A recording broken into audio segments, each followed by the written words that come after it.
au printemps. Ouais. En fait, on sort sur un pont dans un village. Exactement. Oui, il y a une bosse. Je sors de ce pont-là, il y a un mini-jump et on est arrivé tellement vite. Je me rappelle, c'est la première fois que je voyais papa tirer le frein à main mais moi, j'étais comme un gosse, comme quand tu regardes les voitures à la télé. WRC. Ouais, comme les WRC. Là, il m'avait fait rêver. Ouais, ça, c'est pareil, c'est une des bonnes j'ai dit, là, j'ai cru qu'on allait finir tout droit. Et au final, j'ai vu que, il contre-braquait, le frein à main, et il a réussi à faire glisser. Et comme il y avait du gravillon, mais elle a glissé. J'ai dit, punaise, pour une fois qu'elle glisse, elle a jeté. On en a profité. Donc,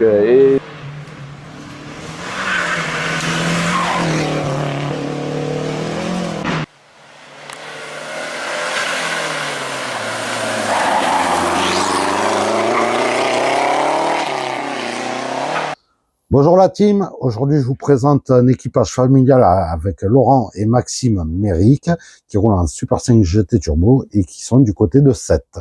Tout à fait.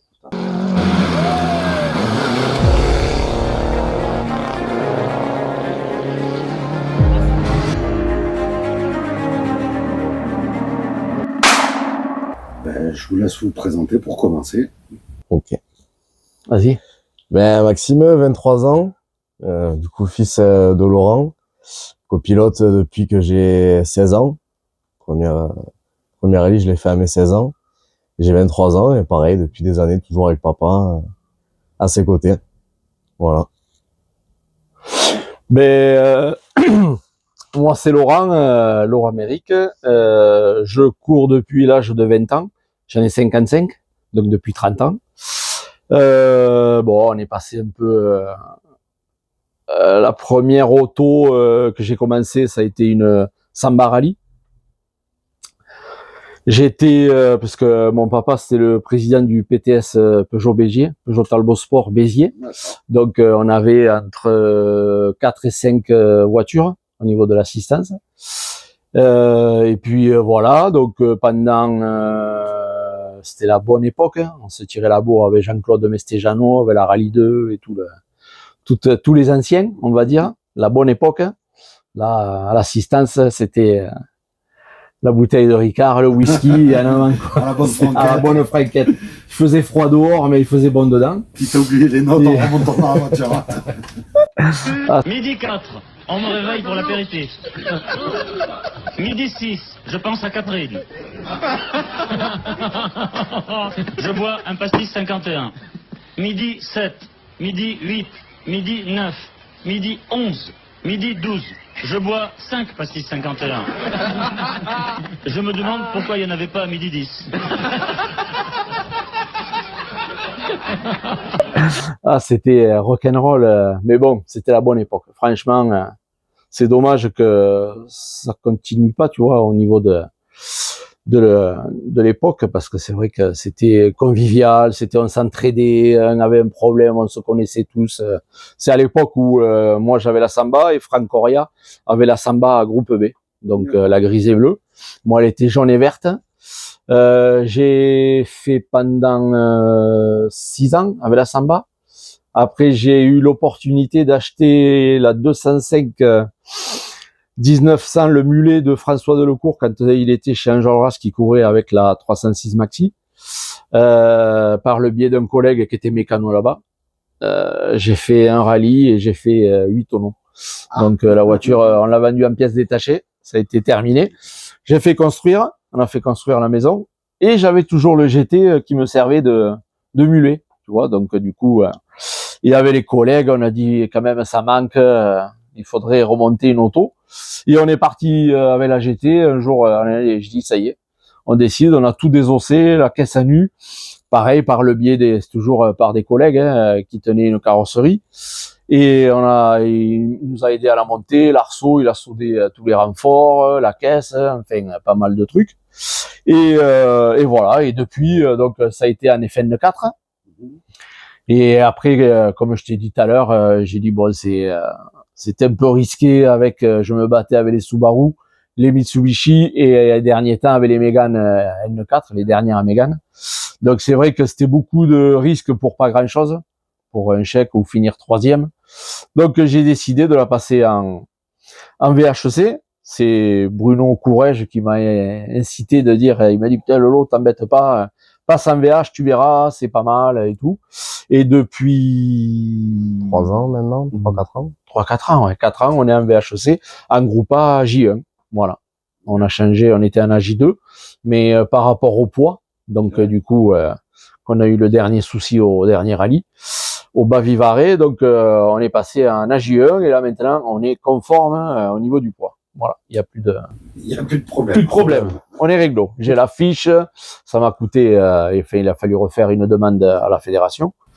Ils m'ont renvoyé, voilà, ouais, sur le livret. Et voilà, allez, on est reparti pour 2025. Donc un petit peu de retard, mais bon, voilà, c'est le boulot, c'est le boulot. Ouais, voilà. Dans la vie, tu peux lever le bras, mais pas le pied. Voilà. D'habitude, je pose toujours la question d'où vient cette passion du rallye. Là, ça semble logique, c'est de famille. C'est deux familles, ouais. Bon, ben j'ai mon oncle qui est plus là, ni mon papa, et mon oncle a fait 3 fois le Dakar. Ah oui. Une fois en assistance et après 2 fois en camion d'organisation avec à l'époque des Peugeot 205 Turbo 16. Donc des bons trucs de Vatanen.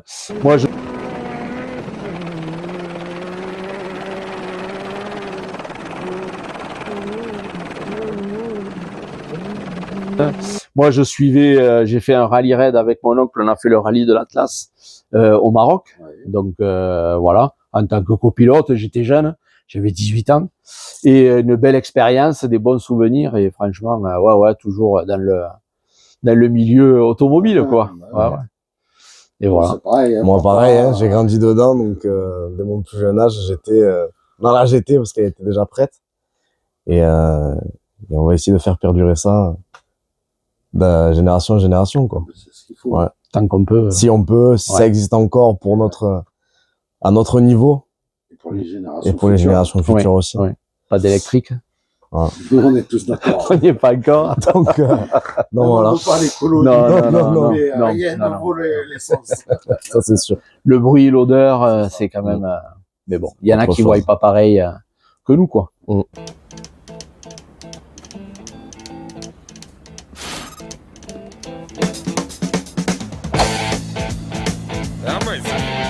Rise and shine!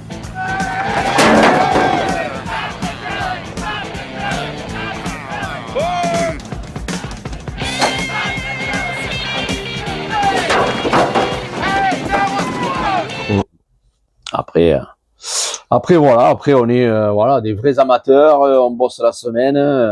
Le vendredi, ben s'il faut poser un jour, on pose un jour pour charger le camion, préparer, faire tout ce qu'il y a à faire et après on part. On est 4-5 copains. Il y a mon neveu qui nous suit, qui est un bon mécano. C'est lui qui nous fait pour les assistances, qui nous fait ben vraiment quand il y a de la mécanique. Après j'ai mon préparateur, j'ai Fred Barbera Racing, qui nous fait préparation moteur et tout ce qui va avec, amélioration, et après voilà, on part tranquille et le fourgon, le porte-auto, la voiture dessus et en avant. Hein. On part pour le week-end tranquille et on passe des bons moments, on rigole. Le vendredi, on se lâche un peu. Le vendredi soir, on se lâche un peu, un bon apéro, une bonne bouffe et le samedi, on se met dedans, quoi. On est correct et réglo, tranquille. Du coup, j'ai une question. Tu disais que tu avais fait un peu de rallye raid sur le rallye de l'Atlas. Quelle est la différence à copiloter entre un rallye raid et un rallye comme on fait nous habituellement? Là, t'es plus dans la navigation que... Oui, c'est ça. C'est plus navigation. Des caps, à l'époque, on parlait de cap parce qu'on avait les boussoles et il n'y avait pas tous les trimasters qu'il y a, toute l'électronique. Donc, on avait un cap à respecter et à tel point, hop, on marquait pointage. Ouais. C'était là maintenant, je sais que c'est par satellite, donc c'est des trucs, des bornes, des balises et à tel point c'est virtuel. Voilà, entre guillemets, c'est virtuel. Ils avaient les trimasters. Avant, c'était tout à fait. Tu t'arrêtais, le mec. Une course d'orientation, voilà, pareil, ouais. Mais bon, c'est des paysages, c'est énorme. C'est là que tu te dis, tu es petit par rapport à la planète, enfin, dans des endroits comme ça, la nature, là, dans le désert au Maroc, c'est C'est incroyable, incroyable. Génial. Ah ouais, franchement. Mais bon, une belle expérience. Franchement, une belle expérience. Après, ouais, Après, j'avais été à Port-la-Nouvelle avec mon père et il y avait le rallye d'Égypte. Ah punaise, comment ça s'appelait? Je me rappelle pas. C'était au port. Ils embarquaient et le gars, j'avais connu un gars justement qui était au rallye de l'Atlas et il me voit, il me dit oh mais qu'est-ce que tu fais là? Je dis ben je viens avec mon père là et il me dit mais on a besoin de bras, donc j'ai aidé à rentrer les autos dans le bateau. Enfin, un truc de fou, un truc de fou. C'était des bons souvenirs, quoi. Bons souvenirs, ouais. Ouais, ouais. Et voilà. Quels sont les objectifs pour 2025?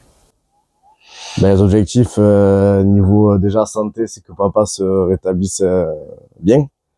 Et puis après faire nos rallyes habituels. On a changé d'ASA cette année pour rentrer un peu dans les points parce qu'on n'avait pas du tout compris le système de points les dernières années. Donc là, on a pris des licences à l'ASA Corbière, d'où vient papa. Et on a dit, bon allez, cette année, on prend un peu plus les choses au sérieux, on essaye de rentrer un peu dans nos points. On voyait que tous les copains autour de nous rentraient dans les points et c'est en s'interrogeant un peu sur le sujet qu'on a dit, ah mais ok, ça marche comme ça. Et on a dit, bon ben allez, 2025, c'est du sérieux. Bon, après, et voilà. il y a les aléas un peu de la vie, mais... Donc, pour aller faire un maximum de rallye Voilà, c'est ça. et aller embêter Didier Vaquet, Claude Didier, Sarrazino, voilà, c'est ça. Ouais. Non, mais après, voilà, c'est tout. On veut garder un peu cet univers-là, toujours amateur, mais en étant compétitif. Donc, c'est vrai que avec ce système de points, c'est sympa. Pour la C'est ligue. sympa, ouais, Voilà, pour la au moins ligue, pour la ligue, ouais, tu vois. ouais. Parce que j'aimerais au moins une fois dans ma vie amener mon fils à une finale, quoi. Si on peut, comme cette année, on avait pour objectif de faire les Cévennes. Donc, voilà, au moins une épreuve du championnat de France. Et après, voir, nos rallyes habituels. Normalement, on faisait entre 2 et 3 régionaux, plus 2 nationaux. Et donc là, cette année, on a raté l'Hérault, les Veines du Gard. Et il y avait l'autre, ils ont fait à mince, pour le championnat de France des VH. C'était il y a 3 semaines, vers chez toi. Le Côte d'État, mais celui-là rentre pas dans la ligue. D'accord, oui. Mais parce pour que le la championnat Pyrénées. Pyrénées, voilà. Ouais, non, Donc, nous, ce qui nous intéresse, c'est vraiment que la Ligue Occitanie, Méditerranée. Ouais. Méditerranée. Ouais. Donc du coup, voilà quoi. Après, Il y a le Lozère qui arrive bientôt. Il y a le Gard. Le Gard, le printemps aussi. Printemps, Vigané. Le Vigané aussi. Ouais. Vigané, où moi je vais me déplacer, je vais aller reborder Ok. spécial. D'accord. Ouais, c'est cool. Ouais, donc voilà. Alors, c'est vrai que c'est handicapant un petit peu. Bon, après. Après, c'est rien de grave. Hein, c'est... Ouais. Ça recule un peu. Ça permet de recontacter les sponsors et de récupérer pour renflouer les caisses et puis préparer une vraie saison, quoi. Donc c'est vrai que grâce à nos sponsors, c'est toujours pareil. Hein. Sans eux, c'est vrai que c'est important de le dire. Pour en tant que nous amateurs, puisqu'on n'a aucune retombée, on a voulu garder, j'ai voulu garder le mythe de la GT comme elle était avec Ragnotti, Bugalski et tout ça et Alain Oreille. Mais c'est vrai que après on n'a rien, quoi. Si on n'a pas des collègues qui aident.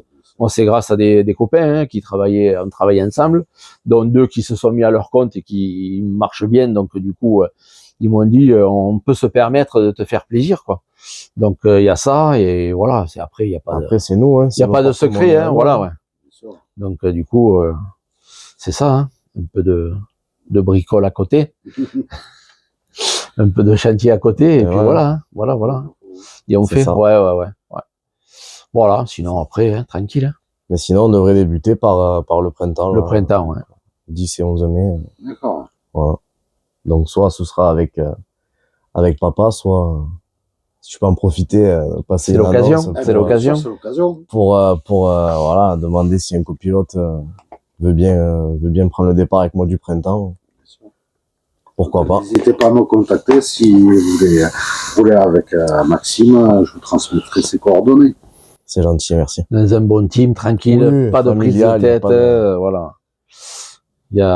On mange bien. Ah, ça, pour bien manger, on mange bien, on boit bien.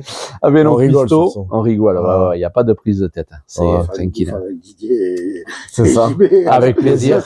Avec plaisir. D'ailleurs, comment ça s'appelle Corbière l'année dernière. Non, au bas Vivarais, il y a Kevin Constanti, comme il connaît bien mon neveu, que je le connais, Kevin, depuis l'âge de ses 8 ans, et il est venu s'arrêter sous la tente, hop, il a bu un coup avec nous, avec sa femme, et ils sont repartis après tranquille.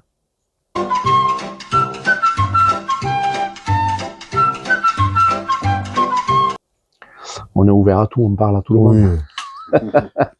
On mord pas. Non. Et voilà. Quel est votre meilleur souvenir en rallye à chacun? Ben moi, au Fenouillade, c'était avec Jérémy. On était en FN4, on était 8 dans la classe. J'ai dit à mon neveu, ça va être compliqué quand même de faire quelque chose. Mais bon, on part, déjà, il y en a un qui se sort. Donc au classement, on redescend. On gagne une place par rapport au temps. Il y en a un qui abandonne. Bon, on était 4e du coup. Et ça, c'était le samedi. Dans la nuit, donc le brouillard a coupé au couteau. On améliore. Moi, j'étais juste en veilleuse, donc on roule comme ça, tranquille. Et il y a Michel Reboul qui était à l'arrivée. Il avait la Mégane. Et il me dit, mais comment tu as fait? Il venait juste d'arriver au CH. Et il me dit, mais comment tu as fait, Laurent? Tu as roulé? Je dis, ben regarde, en veilleuse.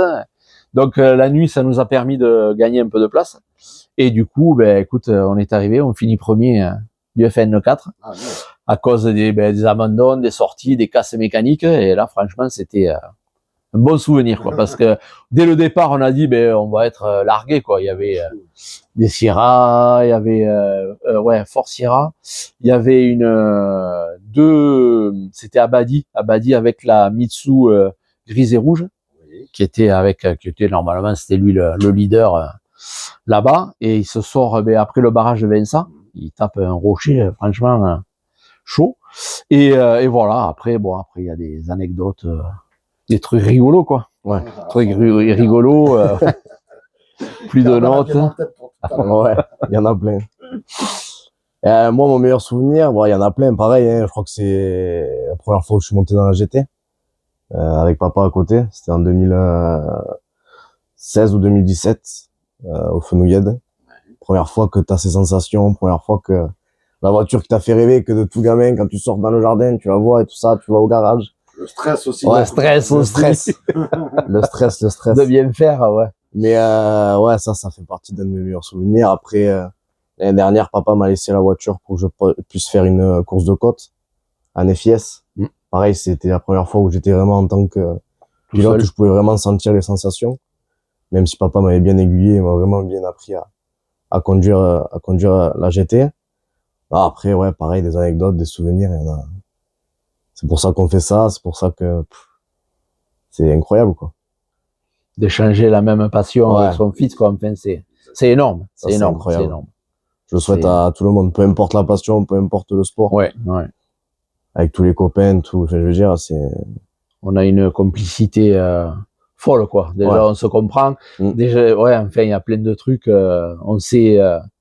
Moi, je sais ce qu'il veut, et lui, il sait ce que je veux, donc ça va vite, on se comprend en direct, donc. Quand il voit que j'ai un moment de passage à vide, donc il me pousse. Allez, à fond, continue, lâche pas.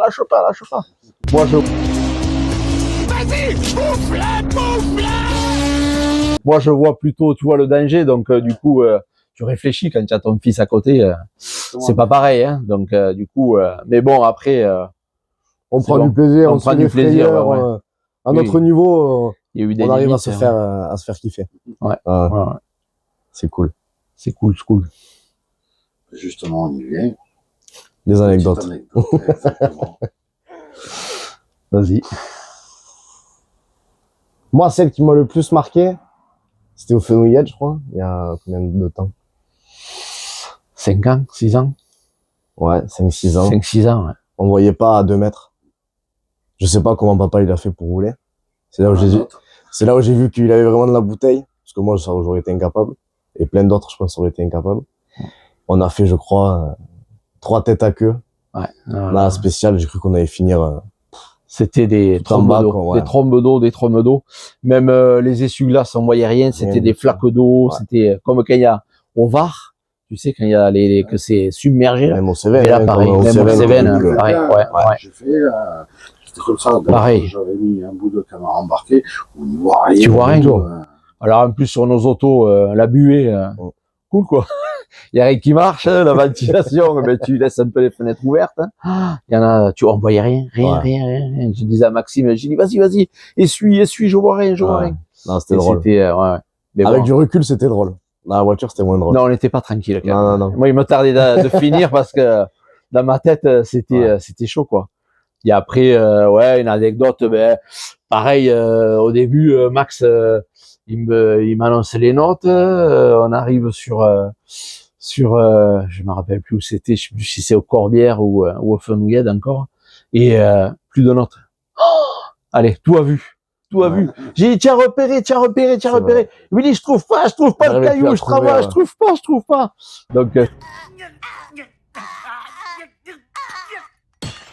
Donc c'est vrai qu'après, il me dit, ça y est, j'ai retrouvé le pont. Hop, le pont. J'ai dit, allez, continue. Et après, on est reparti. Mais bon, c'est vrai que ça surprend drôlement, quoi. Quand tu as les notes et du coup, quand tu n'as plus rien, après le casque aussi, tu te rappelles, qui marchait, il n'y avait plus de radio. Donc, il me disait, papa, je fais comment? J'y avais les doigts, avec les mains, à droite, à gauche, tout droit, vas-y. Oh pétard, c'était rigolo. Ouais, non, franchement. Après des frayeurs. L'année dernière au printemps, on savait qu'il y avait un mini jump et papa il le connaissait ce passage. Ah, j'arrive pas à me rappeler le passage dans le village. Là. C'est un petit le village. Un petit hameau, quoi. Il y a 3-4 maisons. Non, au printemps. Ouais. En fait, on sort sur un pont dans un village. Exactement. Oui, On sort, il y a une bosse. Je sors de ce pont là, il y a un mini jump et on est arrivé tellement vite. Je me rappelle, c'est la première fois que je voyais papa tirer le frein à main mais moi j'étais comme un gosse, comme quand tu regardes les voitures à la télé. WRC. Ouais, comme les WRC. Là, il m'avait fait rêver. Ouais, ça c'est pareil, c'est une des bonnes. Ah, j'ai dit là, je cru qu'on allait pas. finir tout droit. Et au final, j'ai vu que il contrebraquait, le frein à main, et il a réussi à faire glisser. Et comme il y avait du gravillon, mais elle a glissé. J'ai dit punaise, pour une fois qu'elle glisse, elle a jeté. On en a profité. Donc, et c'est dommage parce que 10 mètres après ou 1 mètre après que la bosse, il y avait un photographe qui nous a pris à la sortie carrément. J'ai dit, j'aurais aimé que tu sois en face, tu vois, au moins. Voilà. Mais bon, il a dit, c'est trop dangereux quand on vous voit arriver, que l'auto est décolle, mais bon, voilà. Après, c'est pas mal. C'est pas mal, ouais. Tranquille. Hein. En tout cas, je vous remercie pour l'interview. Merci à toi. Merci à toi, Yann. Faire des découvertes, de discuter avec vous. Nous aussi. Super. Se croiser sur les rallyes. Avec plaisir. Tu sais comment on est. L'auto, le Barnum, il est là. C'est pareil. Il y a la pancarte, on y est. Tu t'arrêtes quand tu veux, avec plaisir, quoi. Surtout au VH sur la région Occitanie. Méditerranée. Ouais. Tous les amis qui sont là. Tous les copains, ben voilà. Donc, on sera là aussi. On sera là aussi, ouais. Merci à toi en tout cas. Oui. De mettre un peu en lumière le monde du le sport amateur, ouais, parce que c'est vrai que on parle pas trop de nous, quoi. C'est dommage, c'est bien dommage. C'est toujours parce pour les que pros, il en faut pour les amateurs. Voilà, il en faut pour les amateurs parce que comme on dit, c'est bien beau sur un championnat de France si tu as peut-être 40 voitures, mais après tu as tout le reste. Donc tu as les amateurs, tu as tous les gars qui se saignent toute l'année pour courir et c'est vrai que des fois on parle pas d'eux, quoi. Donc c'est un peu dommage. Alors qu'on paye avoir des rallyes avec seulement 40 voitures. Ouais. Quand j'ai commencé, j'ai connu les rallyes, c'était 150 voitures plus la liste d'attente. Ouais, c'est ça. Et encore là, certains ils prennent les VHRS, VHRM ou VHRS. Et c'est vrai que ça complète un peu, mais c'est vrai que des fois ça fait léger. Hein. Donc on est là, on essaye tant qu'on peut et qu'on a la forme, c'est ça. Voilà. On continue à prendre du kiff. Ouais, c'est ça. C'est ça. Merci à toi. Merci à toi, Yann. En tout cas, au plaisir et voilà. À bientôt sur nos routes. Sur nos routes à nous en Occitanie. En Occitanie, ouais. N'hésitez pas à nous faire un coucou si vous voyez la GT. Bon, on s'arrêtera pas. Mais bon, au parc, pourquoi pas. Venir boire un coup avec nous sera avec plaisir. Avec plaisir, tout à fait. Ouais.